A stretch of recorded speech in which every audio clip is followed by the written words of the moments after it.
To submit an early alert, you're going to want to go to the Gateway homepage and then type in early alert.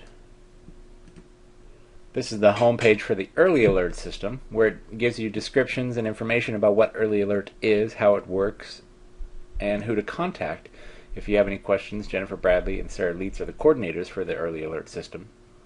You would click here on this button to submit an early alert. In some cases, if you're using an older browser, the submit button happens to show up down here at the bottom, but the format is the same. So when I click on the early alert button, I get the reporting form. You're going to want to fill out the information as much as possible: your name, the position, the phone number you can be contacted, email, office numbers if you have it, date of the alert, and perhaps time. Who was the student? What was the student name that the early alert is for? The gender, the role, are they faculty, staff, student? Student ID number is actually very important to help prevent confusion of students that have similar names.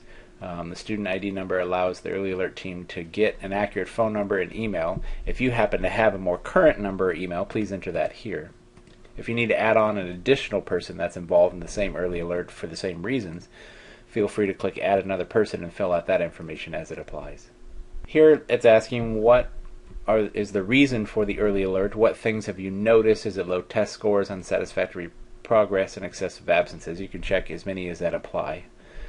If there's additional information that can help the early alert team know what's happening or what specifically is going on with the student, please enter that here. If you've taken any steps to resolve the issue, if you contact the student, talk to them several times, anything that you've already done to try to accommodate the student, please describe that here. If possible, select or input your class and section number. Again, more information the better for the early alert team.